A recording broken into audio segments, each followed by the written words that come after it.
Yeah, SHILIANG is definitely a player that is, he's analytical to his approach, right? Taking his time every turn. So let's see if LUKA can match that energy, who has had a really strong 2023 season. Yeah, there are a lot of finishes all in one year, right? Proven to be one of the best players so far early in this Scarlet and Violet generation. You know, changing things up a little bit this tournament with some new DLC, but proving that it hasn't slowed him down one bit. Yeah, and it looks like he's actually only using one new Pokemon in the Ogerpon Hearth Flame version, but Landorus, Fluttermane, Tornadus, King Gambit, Urshifu, we all know what they were great at in Regulation D. Yeah, I can't believe we're living in a world where him having Urshifu seems a little novel, but I haven't seen one of these in a while. Only 20% a day too. Yeah, and excited to see that King Gambit as well. I think it's a Pokemon we kind of watched. I think 3 of the top 4 players after day 1 Swiss had it, despite it being fairly low usage. And SHILIANG TANG, a player that's really rising on my leaderboards, is one of my favorite players to watch here in North America. Hartford regional champion last season, a bunch of top 32s, international performances as well. And it's like, he's really funny. He said he worked with the Tang gang on this team. Him and Justin built the same 6, and obviously he's performing well. Yeah, we've seen both of them win on string with it already, so exciting to see what he can do one more time. I just like watching him play. Seems like such a nice, thoughtful guy. It's definitely the sort of person you expect to be good at a game like this one. And he's an Iron Bundle loyalist, which you don't see. I think a lot of people dropped Iron Bundle through the changing formats, but SHILIANG stuck through and now is being rewarded with it being strong yet again. And it's just such a fast Pokemon. It's so difficult to deal with. It's kind of funny, I think, with Iron Bundle on one side of the field and Tornadus on the other. Both trainers using a Pokemon we kind of meme on a little bit, but just despite the fact that they can have some shortcomings when some games they don't look so good, when you use them well, they can still be great. And both of them have made it to the semifinals here.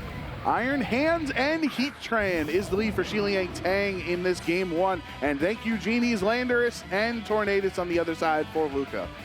Yeah, so we got one side, we have a more bulky approach. The other side, a little more offensive. But Landorus facing down these 2 Pokemon, both weak against ground-type attacks. And another format might have been really exciting here, but since Landorus doesn't know Earthquake and also is being threatened by a Fake Out here, looks like it's actually going to be the one that is scared off of the field to start off.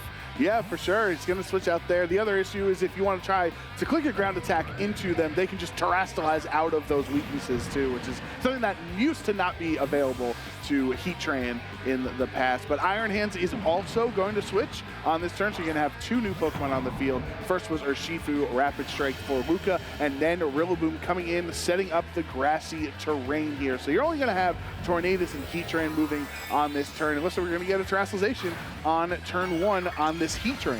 Yeah, and there you go. Just like you mentioned, the terrestrialization to shed those weaknesses. Once again, the Fairy Terra type Heatran looking so intimidating out in the field, going to lose its resistance to any potential flying type attack from Tornadus, but it just protects itself anyway. Yeah, so only attack on this turn could be from Heatran, and it's Flash Cannon into the water type that just switched in, so not doing too much there, but a little bit more than usual thanks to the Life Orb. Yeah, solid bit of damage for a resisted attack, right? Taking Urshifu almost to half its health, though it's going to restore a little bit more at this grassy terrain, and kind of winds up in a spot where after that switch it might have wanted to terrestrialize this turn anyway, so pretty good foresight there. Yeah, and Urshifu's now the one on the back foot as you have Heatran's a fairy type, you can't do too much to it, and then the grass type on the other end in Rillaboom. So the Fake Out will go into Tornadus, Urshifu protecting. Heat Wave is not going to hit Urshifu, obviously thanks to the Protect, but does it land on Tornadus? Yes, with the Life Orb, it brings it down low, but not enough for a knockout. So it will recover some HP though, thanks to this more bulky variant on Tornadus, bringing it back up to half health. Yeah, I mean, that's a nice turn, though, right? I think a really nice pin by SHILIANG there. There's not really a whole lot you can do about it. You're not going to risk your Urshifu just getting chunked by Grassy Glide there. So fairly easy fake-out play to do some damage to this Tornadus. And it's still a weird spot, right, where there's still the threat of that Grassy Glide going in the slot. It hasn't been removed. Heatran now threatening a knockout into the Tornadus. And because it's not really being threatened by the Urshifu, you could also just kind of go fishing in the Urshifu slot, expecting a switch there, trying to pick up a knockout. So early advantage definitely going to SHILIANG's side of the field. Yeah, because either LUKA has to take a hit, a Grassy Glide potentially, which Urshifu does not want, or switch something in that slot like the King Gambit, which was definitely taking a Grassy Glide way better. Let's see what King Gambit can do against this fairy type Heatran on the other side. Tornadus clicking Rain Dance to set up the rain and lowering the power of fire attacks by 50%. Woodhammer is resisted, so a great switch so far for the King Gambit. It's all up to Heatran clicking the Heat Wave, and now because of the rain, it's not going to knock out either of those two Pokemon. Still, that's a lot of damage. I mean, I love the Rain Dance there. I think it's got the best move available given the situation. And, you know, again, feels very Regulation D, but a nice move there. However, King Gambit's still taking a lot of damage. You know, it's still super effective. So, you know, the type... There's no Assault Vest either. Yeah, and the type chart and the Rain Dance kind of negating one another. But kind of really seeing the power of the Life Orb in that Heatran. Dishing out a little bit more damage than it did during Regulation D, and King Gambit's feeling it a little bit. Well, that left slot from Luka this entire match has done nothing. It's been switching in and protecting and switching out. So King Gambit will continue to protect and not have anything happen there. Bleakwind Storm is going to bring Rillaboom down and make it recover HP from the Citrus Berry. U-turn does not get the KO, so it's going to hang on. He does at least get to switch out either into the Iron Hands, forcing a fake out pressure the next turn, or revealing his fourth Pokemon. Yeah, I think nice spot either way. I mean, again, you know, the nice thing about U-turn is he knows what move he selected on Heatran, even though we don't. He kind of bases his decision on that. If Iron Hand's coming out here, I'm assuming it's a Heat Wave, and it is. We'll have to see if it connects. We'll see if it lands. It's not fully accurate, but there it is. So even in the rain, obviously more than enough damage to the Tornadus. It's finally knocked out. Luka has lost his first Pokemon, or Shifu is down really low, and all of that health essentially is from Heatran's Life Orb recoil that it's lost. Yeah, you know, it's definitely done its work though, right? Where the extra damage from that Life Orb has looked really good this game. Obviously, Urshifu coming in the battle, it is capable of, you know, protecting to avoid a fake out here if it so chooses. It is the Focus Sash variant, not the Choice Scarf that we've been seeing more and more of since the World Championships. King Gambit, on the other hand, just having protected the previous turn, not in a super great spot here. So a really tough spot for Luka. Shilling just played a fantastic game so far. And one thing to keep in mind, you know, with the Fairy type Heatran, King Gambit these days typically doesn't know a Steel type attack, and this one does not. So anything you throw into that slot would be resisted. Yeah, because either into the Iron Hands as well, right? As a fighting type, the dark attacks will be resisted. That's one of the downfalls of a pure dark attacking King Gambit with the black glasses and everything like that, is that sometimes you just have a difficult matchup. So King Gambit can't stay in, has to switch out into that Landorus in the back. This should be a pretty valuable Intimidate, as both of Shiliang's Pokemon on the field right now are physical attackers, having their attack stat lowered by one stage. The fake out goes into Urshifu though, not that Landorus on the switch in, so Luka does not get any damage off from that slot. Yeah, nice little play there. I mean, the Intimidate's big by hitting both of these Pokemon, but you know, Urshifu still doesn't really want to face down this Rillaboom, so in some ways a nice spot, though. You know, awkward. You don't want to take a U-turn on the Rillaboom either, so potentially both sides have some options here. Like many of the turns in this game, we're going to see some mind games. It's a very quick game so far. Both players shuffling Pokemon quickly, trying to maintain that board advantage, and Rillaboom's getting right back out of there. Yeah, might as well come back in later and switch into the Heatran, so Shiliang still preserving that information. Urshifu protecting yet again. You know, it's really in a difficult spot since it's already down and lost so much HP. There's the U-turn into the Heatran on the switch, so now Luka has to bring the King Gambit back in, and it's all up to what the Iron Hands click. Yeah, and again, we see the advantage of U-turn in these quick games, right? Where, you know, sort of a clear play while Urshifu has to protect because it's being threatened, but I get to U-turn, so I get to make this choice left. But yeah, what will this do? Oh, no, it's going to wild charge into the protect. So great reposition there by Luka. Things have looked pretty bleak for him, but that is just a kind of a fully winning turn. Now is the option of bringing Landorus back out if he wants to get another Intimidate out or go on the offense here. It is still raining, so Urshifu threatening some pretty serious damage, potentially with its attack if it's willing to go for it. If it wants to risk it, I was going to say King Gambit still in the same bad spot it was the prior turn against Heatran and Iron Hand, so has to switch out, and a second Intimidate from Landorus onto this Iron Hands, meaning any damage it wants to go for, it's going to be heavily mitigated, even if it's super effective. Surging Strikes in the rain, of course, with the critical hits is going to be more than enough to take down Heatran, but honestly, those hits from Life Orb Heatran earlier on in the game were so crucial to helping Shiliang out that it's totally fine to let it go down now. He still is going to be tied in the 3-3 Pokemon count, and now it's just up to the Iron Hands here with a Drain Punch. Intimidated twice means that does hardly any damage. Yeah, that's such a great amount of damage. The rain is going to stop here and reduce the damage of Urshifu, but I feel like you got to feel pretty good about that turn if you're Luka. Things have looked pretty bleak, but he's played just quick enough now where he's been able to cycle his Pokemon back in. This time it's going to be Shiliang is going to be able to get the uncontested switch. Rillaboom going to come out here, threaten the Grassy Glide onto this Urshifu once again, and it's still sort of an interesting spot, right? Well, that seems like it obviously lead to a U-turn in that slot, so you're tempted to fake it out. The Iron Hands here not really threatening a lot of damage unless you want to try to guess a switch and go for a cheeky Drain Punch here, where even with all the Intimidates, perhaps with the Type Trap would be enough to allow it to pick up a knockout. And I think Shiliang, all the pressure's now on his Rillaboom and Iron Hands right now, since Heatran essentially did all of the damage on the field right now, except for a little bit of Drain Punch from the twice intimidated Iron Hands.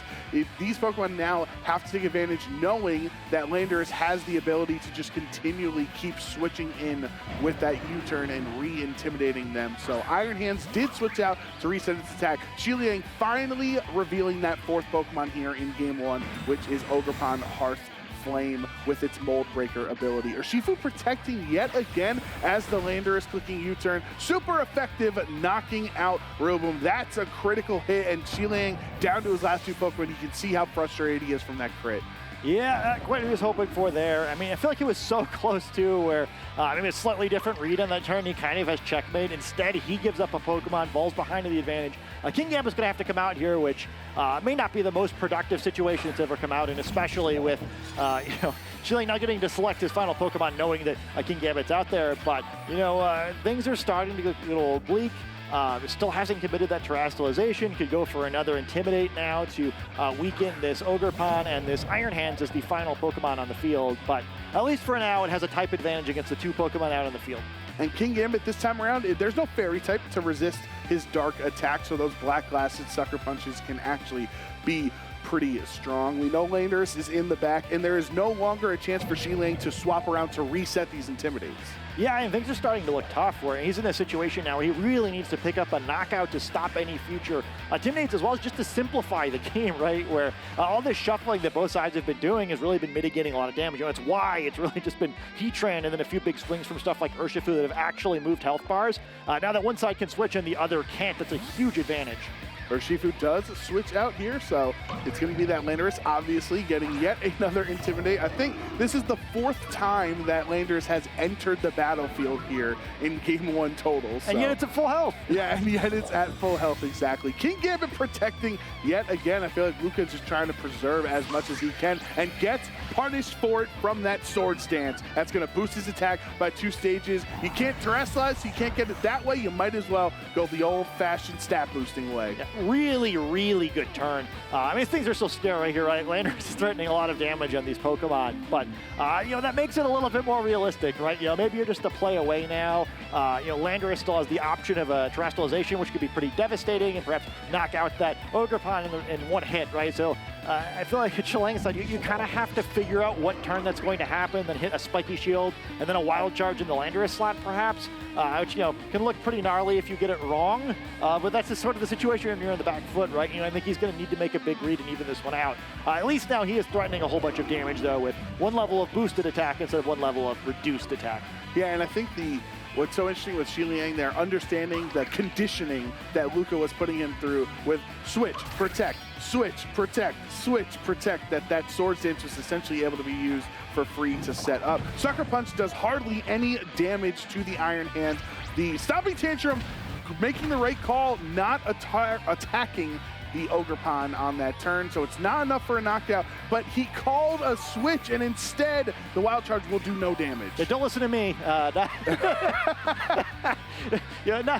play that could have worked out but didn't there, and I think that's pretty big. So, now that Ogerpon has blown its protect, you have the option of trying to go for a double there. I think the more likely scenario is you try to use the other Pokemon to pick up a knockout on Ogerpon's partner, and then bring Landorus back in later, then use the Terastallization and just keep you're pinning that slot with Terra Blast. Getting it to blow the Spiky Shield is a nice little trade there. That's a ton of important damage on this Iron Hands. The isolated 2v1 or whatever is definitely the safest win con for Luka. Yeah, and since he is locked into Stomping Tantrum, it's not like you can Terrestrialize now and then click Terra Blast, right? You have to take that turn to switch out, bringing Urshifu into this slot so you can reset your choice Scarf attack on Landers. Kingambit will protect here. Grassy Glide goes into Urshifu on the switch in. Obviously more than enough for the knockout, especially after the Swords Dance boost. So its attack will be reset back to neutral. That's important to note since it'll be the second time Landorus is intimidating this Ogerpon. Yeah, now we wind up kind of in a fun spot here where, I think Landorus really has no option here but to go for its Terrestrialization and start locking into Terra Blast here. So what Pokemon will it target? If you Spiky Shield with Ogerpon and get it wrong and then Iron Hands gets blown up, you just lose the next turn to Landorus. So it's a little bit of a 50-50 here where if Landorus attacks into the wrong target and then gets knocked out here, that could be a win for Shilang. But after all these Intimidates, even a Wild Charge might not do it.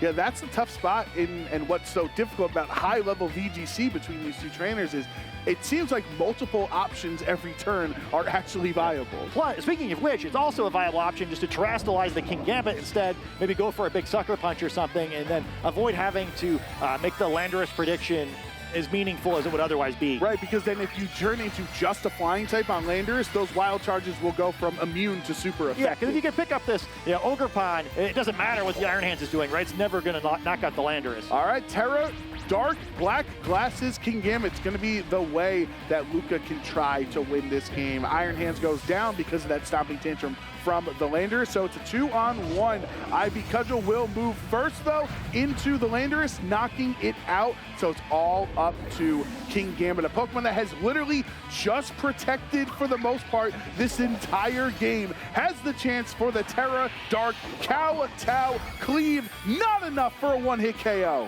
And that makes things fun. Another move Kingambit has, of course, is that Sucker Punch.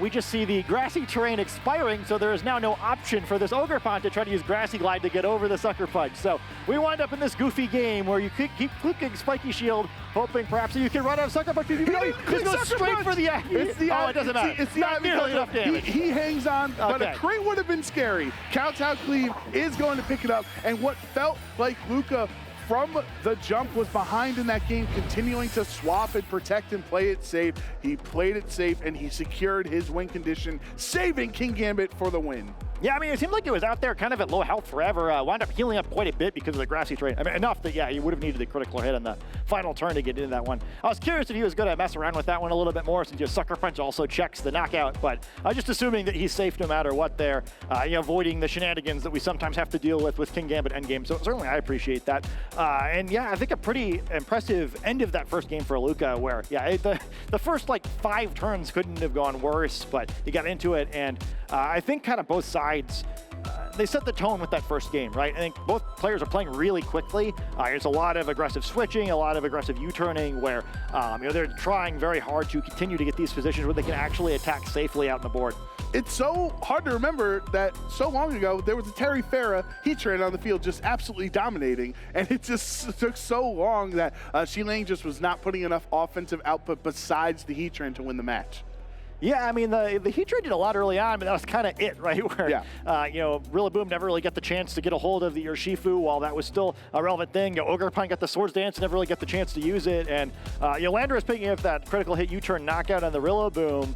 It's one of the advantages, again, of that Landorus, right? Where you get to attack and switch at the same time. It does far more damage to Rillaboom, where, Rillaboom, I think, got the U-turn itself and at least helped with board position, but wasn't really doing any damage. Yeah, did finally get that Grassy Glide knockout, but a little bit too late by the time it occurred. Yeah, it took so long that with one turn remaining, he lost the end of the grassy terrain, so he didn't have the priority left. And a great job to keep your composure on Luka's end. It started, those first couple turns did not go in your direction, but the Rain Dance and Surging Strikes helped take care of Heatran, and then Shilang just didn't have enough else. Yeah, I was really impressed with the endgame too. I was kind of like honed in on that Landorus, but it's a very Kingambit based endgame, and we see some changes in the leads here. Shilang going for his tried and true Iron Bundle lead next to the Iron Hand. So 2 of those futuristic Paradox Pokemon working in tandem for Shilang compared to Tornadus and Urshifu on Luka's side. hey, probably a pretty good situation for this Iron Bundle to be in. You kind of like it, right? You know, on the brink of elimination, we're whipping out the Pokemon he's kind of most known for. Yeah, Tornadus will protect. You don't want to eat a potential freeze dry or anything into that slot, or even the fake out, right? So a safe double protect from Luka on this turn so that there's no fake out shenanigans. Yeah, what feels like the first turn of this match where neither player has switched out any Pokemon. Yeah, definitely. I think, especially on Luka's end, it was constantly, we'd have to go back and tally how many switches in total and switch protect turns he had in consecutive turns. But obviously those attacks aren't going to matter here. So we're essentially in the same spot. We just know that Iron Hands can't protect or fake out anybody. Yeah, I mean, it does make a big difference, though, right? I mean, there's some potential. I mean, you could try to trade Pokemon, I guess, with Urshifu here. You know, go for like a Tailwind, close combat, and kind of knowing you would get Wild Charge, but not be knocked out with the Focus Sash. It seems way too risky for the way that this match has been played. Likely anticipating a switch instead anyway. It'll be exciting to see what these players do. There is no switch. The other thing I thought of was a potential Rain Dance and then Surging Strikes into Iron Hands, but he's not a Water type anymore. That's Terra Ghost. This could be an incredible read. Luka deciding that Iron Bundle was either going to switch or change its typing to that Terra Ghost, and SHILIANG falls for the trap. Now Urshifu Rapid Strike has Terrestrialize, has that boost to its same type attack bonus on water attacks, making it even stronger of a menace than it already is. Tailwind making Urshifu sure that it will attack first before Iron Bundle gets a hit, and it's time to see if these critical hits will do it. There's going to be 3 of them. No, it doesn't look like it. That's a pretty bulky Iron Bundle on the other end. Yeah, I mean, it's going to get it pretty close here. I mean, it's such a cool read where correctly predicting it's going to dodge the close combat, but going to take an attack for its troubles to where Icy Wind coming down, going to slow these Pokemon and critically break Urshifu's Focus Sash. Yeah, so now Urshifu is not going to be as fast. The Tailwind is up at least, right? So you have that going in the favor of Luka's end, but Drain Punch will bring it down to half HP. SHILIANG on his Iron Bundle with the booster energy. You've got the +1 speed on Iron Bundle, but then you also have the Tailwind, but now Urshifu's -1. It gets really hairy. Yeah, strange combination of Pokemon and speeds out in the field here right now. But yeah, I mean, that's kind of a crazy turn. It seemed like it was going to be pretty decisive one direction or the other. We end up with neither of them picking up knockouts and kind of trading speed control there. Landorus is on the switch, and that's Pokemon that does not appreciate taking any ice attacks, even if it's an Icy Wind with the low spread base power. But does SHILIANG even get the chance to attack as this priority Aqua Jet says, I don't care about your booster energy, you're going down. Ooh, and now what will Iron Hands do, right? With that Intimidate, Drain Punch probably is enough, so you have to call and use Wild Charge here if you want to pick up a knockout. And that Wild Charge would cost you some of your own health in the recoil, so he went for the Drain Punch instead, and Urshifu hangs on in the red. Oh, that's a big Intimidate. Not only has Landorus gotten the field for free, which in general has just been fantastic over the course of this match, but if that Terrestrialized Urshifu now probably going to be able to get off 1 more Surging Strikes. Big damage trade, potentially, and your Rillaboom coming out to try to put a stop to that, but there's not like a whole lot of immediacy with that, right? You know, you can protect, you can switch. Urshifu's kind of just going to stay a threat here, and yeah, I mean, Landorus in a position where I can go for a U-turn. I think also, you know, Luka's up 1-0 in this set now, right? He's in a position where maybe he tries to make a prediction here, like, well, you know, I know that you know that I have to be wary of Fake Out or Grassy Glide. I guess Grassy Glide's really the only reasonable choice into the Urshifu option, and just go for an attack anyway, because yeah, if I lose, I still have game 3, and I can win this game here anyway. So really precarious turn. The Urshifu does go for the switch. Doesn't do anything crazy here yet. All right, so let's see. Ogerpon will come into that slot. It is the Hearthflame form, so it's fire and grass currently. Would double resist Grassy Glide into there. But that U-turn is so strong. That's another critical hit. I was about to say there's no way it does that much damage naturally. Yeah, this Landorus wants to be champion. This poor Rillaboom. I feel like the Rillaboom in general this weekend just can't catch a break. But yeah, at least healing back some of the stuff that's Citrus Berry. This week, Peoria has been the rise of Landorus, right? #1 in usage in day 2. And the fall of Rillaboom, as it just has not been able to do enough in every match. Maybe it's our fault, Scott. Yeah, I think we're cursing them, because I think the Rillabooms aren't doing anything wrong. It was pretty well played, and we see it U-turning here, doing just a tiny bit less damage than the Landorus did. Yeah, just a little bit. No, it's actually doing damage. It's doing negative damage because it pops the Citrus Berry and helping Tornadus recover up that HP. At least SHILIANG does get a free switch into something and keeps it healthy in the back. Yeah, and switching last is a big deal. So I mean, you know, the turn isn't like the end of the world or anything, but you know, I mean, it's definitely something that's really putting the pressure on here, as you know, SHILIANG's already down a game in this set. Yeah, Hearth Flame on the both ends there. Mold Breaker 2 for Ogerpon. That Heavy Slam didn't do too much. It at least did bring Tornadus back down to under half, so the Citrus Berry is essentially irrelevant now. And he has 2 full health Pokemon on Shiliang's end. Yeah, how often we've seen that this set.